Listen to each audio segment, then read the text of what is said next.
Good afternoon. Carolyn Rustin, professional life coach here, and I have Kobe with me.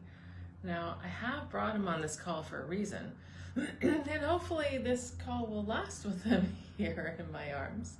He's the latest addition to our family, and what I wanted to talk to you about today, he's actually the one who inspired it.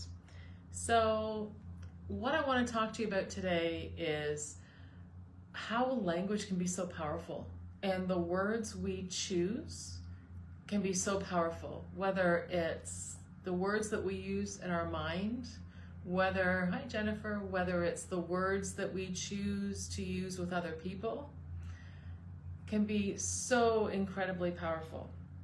So the reason this little one inspired this talk is because when we were trying to figure out a name, and so you need to understand, family of 5, 3 adult kids, basketball, the NBA is a huge part of our family for various reasons. And so, they were joking at first about LeBron and all this. I'm like, we're not calling our dog LeBron. Well, then I actually came up with Kobe. Now, I was thinking of just the name Kobe. But of course, they're all excited because they think Kobe Bryant. Now, I don't know how familiar you are with the NBA, but Kobe Bryant was a superstar player who unfortunately died tragically in a helicopter accident a little while ago. And so when they were talking about, Kobe and Kobe Bryant, I'm like, we're not naming our dog after, an NBA player who died tragically. So that's what went in my brain. When my brain heard the name Kobe, I thought Kobe Bryant.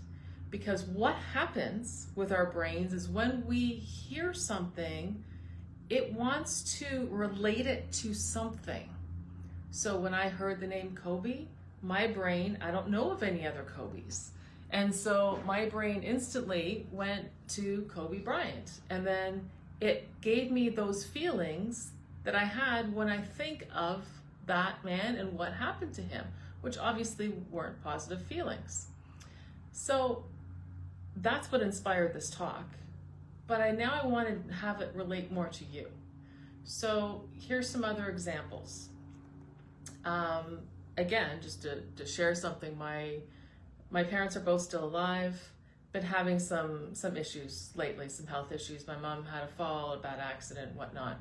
And so, they're 86, 87, so they're getting up there and struggling to deal with some things. And the other day, I called and spoke to my dad and said to him, how's mom doing? And his response was, oh, terrible, just terrible. Now, I knew that wasn't the case. And so I said, oh, and so I started questioning some of the things, like, is she still, X, Y, and Z? And he's like, oh, well, no. And I said, okay, so maybe not terrible, like maybe she is improving. Well, yeah, hi Lisa and Kat and Arja. And so what we put in our brains and the words, it then draws to something. So for him, if it's terrible, it's terrible. His brain then relates to other things that have been terrible, and those are the feelings that he feels. So if you've ever thought of a time when maybe you're thinking, I'm such a failure, whatever happened. Maybe it was a relationship, maybe it was something at work, maybe it was something with your kids, and you're using the word failure and you're saying, I'm such a failure, your brain will then go back in the Rolodex of all the information and memories in your brain and go back to other times when you considered yourself a failure. And you will start to feel those feelings. So for as long as you are carrying around all these charged emotions, your brain goes back and uses it to confirm how it should feel. Hi, Kelly. So again, if, let's say, somebody broke your trust, maybe in a relationship, somebody broke your trust, and you'll go back to thinking of all the other times somebody has broken your trust, and you will feel those feelings. So that's why sometimes when something happens and it's small, you might have a big reaction to it. And you think to yourself, why am I reacting so strongly to it? It's because of all those charged emotions that you're carrying around with you. So give me a thumbs up if you've ever kind of had a big reaction to something that maybe wasn't as big as the reaction should be. But that's why every time your brain goes back in its Rolodex of feelings to think, okay, if I'm feeling like a failure, oh yeah, that's just like when I felt like a failure 5 years ago when this happened.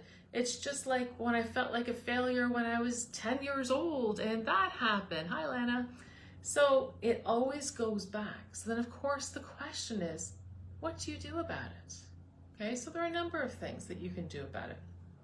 First of all is questioning. Is that really true?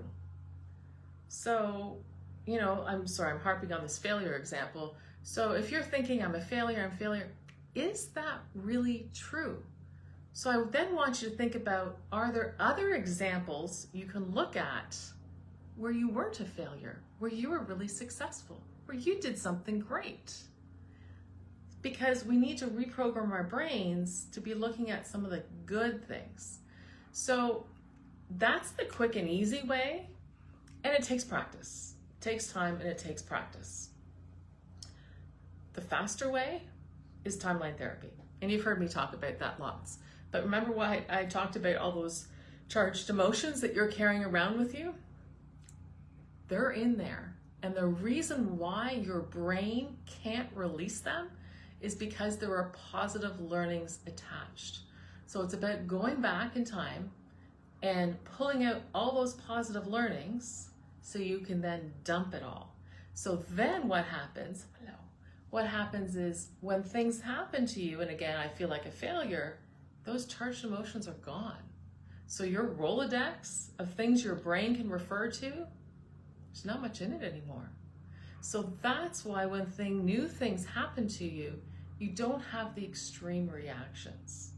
Because I'm sure many of you can relate to when something happens and you can just feel those emotions inside you.